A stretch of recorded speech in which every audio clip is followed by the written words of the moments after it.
क्या आपने कभी सोचा है कि ऐसा देश मौजूद है जहां सभी चीजें मुफ्त हैं, सोने के स्टैच्यू सड़क पर खड़े हैं, लेकिन फिर भी कोई वहां रहना नहीं चाहता? क्या वजह है कि तुर्कमेनिस्तान को सेंट्रल एशिया का नॉर्थ कोरिया कहा जाता है? क्या सच में यहाँ की सरकार, कानून और नियम इतने कड़े हैं कि आम आदमी और टूरिस्ट दोनों यहाँ से डरते हैं? इस वीडियो में हम आपको ले चलेंगे इस रहस्यमयी देश की गलियों में, दिखाएंगे वो जगहें जहां आग 50 साल से बुझी ही नहीं, और बताएंगे कि आखिर क्यों कोई भी टूरिस्ट यहां कदम रखना पसंद नहीं करता। तैयार रहिए, क्योंकि ये सच आपके सोचने का तरीका बदल देगा।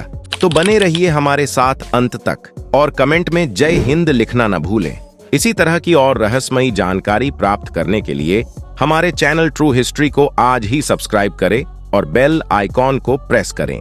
तुर्कमेनिस्तान सेंट्रल एशिया में एक रहस्यमयी देश है जिसे लोग बहुत कम ही देखते हैं। इसकी राजधानी अशगाबाद है और मुख्य भाषा तुर्कमेन। यहाँ की आबादी करीब 6 लाख है। ये देश अपने अलग और कड़े शासन के लिए जाना जाता है, इसलिए इसे अक्सर सेंट्रल एशिया का नॉर्थ कोरिया कहा जाता है। अनोखी इमारतें, सुनहरी मूर्तियां और सुनसान शहर इसे अलग और रहस्यमयी बनाते हैं। यहाँ बिजली, पानी और बुनियादी सुविधाएं आधिकारिक तौर पर मुफ्त हैं। सरकार इसे लोगों के भले के लिए दिखाती है, लेकिन असल में इन तक पहुंच अक्सर आसान नहीं होती। बड़े शहरों में कुछ हद तक सुविधाएं मिलती हैं, लेकिन ग्रामीण इलाकों में लोग अभी भी कमी और अनरिलायबल सप्लाई का सामना करते हैं। आम लोगों के लिए यह दिखावा और हकीकत दोनों का मिश्रण है, जो विजिटर्स में जिज्ञासा और थोड़ी कंफ्यूजन पैदा करता है। अशगाबाद की सड़कों पर लगे सोने के स्टैच्यू और भव्य इमारतें शासक की दौलत और अजीब शौक को दिखाती हैं। सिर्फ सफेद गाड़ियों की इजाजत और चमक धमक वाली बिल्डिंग्स विजिटर्स को विश्वास और हैरानी दोनों में डाल देती हैं। यहाँ एक जगह है जिसे कहते हैं gateway to hell. Darvaza gas crater लगातार 50 साल से जल रही आग के लिए मशहूर है। सोवियत यूनियन ने यहाँ नेचुरल गैस खोजते हुए खुदाई की थी और गलती से गैस निकल गई। उसे रोकने के लिए आग लगी, लेकिन यह कभी बुझी नहीं। यह जगह देखने में आकर्षक है, लेकिन डर भी देती है। देश में इंटरनेट, मीडिया और घूमने फिरने पर बहुत कड़े नियम हैं। विदेशी लोग बिना सरकारी गाइड के कहीं नहीं जा सकते और सिर्फ वही जगहें देख सकते हैं जिनकी अनुमति सरकार देती है। स्थानीय लोगों पर लगातार निगरानी रहती है। सोशल मीडिया और ऑनलाइन चीजें भी सरकार के अनुसार ही दिखाई जाती हैं। यह सख्त नियम विजिटर्स के लिए डराने वाले हैं और देश की रहस्यमयी और नियंत्रित छवि को और मजबूत करते हैं। अशगाबाद इंटरनेशनल एयरपोर्ट बहुत महंगा है और शहर की कई सड़कों और इमारतों की खूबसूरती देखने लायक है। फिर भी इन खूबसूरत जगहों पर लोग कम ही नजर आते हैं। ये सख्त कानून और नियंत्रित वातावरण की वजह से है।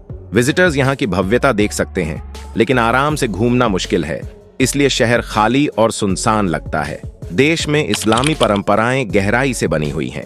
शादी, त्योहार और रोजमर्रा का जीवन सब धर्म और रीति रिवाज के अनुसार चलता है। पुरुष और महिलाओं का व्यवहार स्ट्रक्चर्ड और डिसिप्लिन्ड है।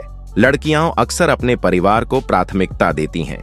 ये कल्चरल रूल्स विजिटर्स के लिए दिलचस्प भी हैं और चुनौतीपूर्ण भी। तुर्कमेनिस्तान के अखालटे घोड़े राष्ट्रीय शान हैं और सदियों से देश की पहचान बने हुए हैं। इनके चित्र नोटों, सरकारी इमारतों और प्रतीकों में दिखते हैं। यहाँ के घोड़ों की देखभाल और ब्रीडिंग इतनी खास है कि इसे रेयर माना जाता है। इससे पता चलता है कि देश अपने हेरिटेज और ट्रेडिशंस पर गर्व करता है। देश में मर्व और कुन्या उर्गेंच जैसे प्राचीन शहर हैं, जो पुरानी सभ्यताओं की याद दिलाती हैं। खंडहर और स्मारक ऐतिहासिक महत्व दिखाते हैं, लेकिन सख्त नियम और सुविधाओं की कमी की वजह से टूरिस्ट्स इसका पूरा फायदा नहीं उठा पाते। तुर्कमेनिस्तान की अर्थव्यवस्था प्राकृतिक गैस पर निर्भर है, लेकिन दौलत बहुत कॉन्सेंट्रेटेड है। महंगाई और बेरोजगारी आम लोगों की जिंदगी मुश्किल बनाते हैं।